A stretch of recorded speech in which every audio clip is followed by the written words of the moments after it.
Characteristics and symptoms. Everyone has changes in their mood and fluctuations in their feelings.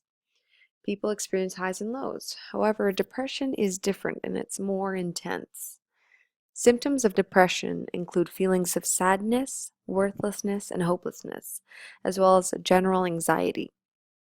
Signs also include general loss of interest in things they once enjoyed. Now they have no interest and may withdraw from others or isolate themselves.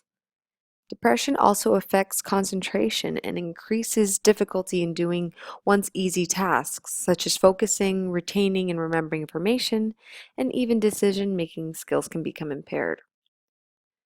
Depression is an overall change. It can change the way people eat and sleep and may even experience co-occurring health problems. For example, changes in feeling. The person may feel sad or like they have a low self-esteem, so their thinking changes. They feel like they're not good enough, and these feelings occupy their mind constantly. Then there are changes in their physical health. A lot of people experience headaches or nausea when they are depressed, and their behavior is affected and changes. So they may increase the amount of sleeping, or they do not want to go out and socialize. It can be difficult to recognize signs or symptoms of depression in young adults, and more specifically in teenagers, as they're going through many emotional changes and experience moody tendencies naturally. It is increasingly difficult for parents to differentiate between what is considered normal and what may be depressive behavior. Additionally, males express or experience more anger or irritability opposed to general sadness, which again makes depression harder for others to identify. A key identifier or characteristic of depression is the duration. Typically, if the sadness or low self-esteem and mood lasts for 2 weeks or more, it is considered depression. Causes. The exact cause of depression is unknown. However, there are risk factors that can increase the chance of depression if one or more factors present.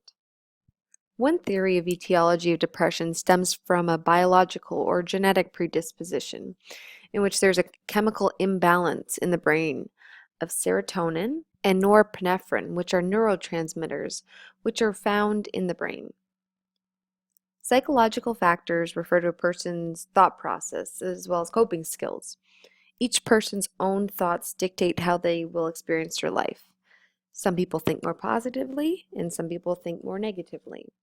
The way people think about things and view the world typically is established when they're young or during childhood. An example of this is if someone were raised in a very strict upbringing and were constantly criticized, naturally their view on certain things in life will now be more negative.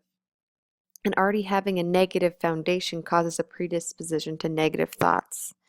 In addition, if the coping skills are hindered, it makes it even more challenging to stay positive during difficult situations. Additionally, one's environment can cause or trigger depression. A stressful work environment, demanding schedules, as well as social isolation can cause depression. Additionally, a traumatic event such as death of a loved one or divorce can act as a catalyst to depression.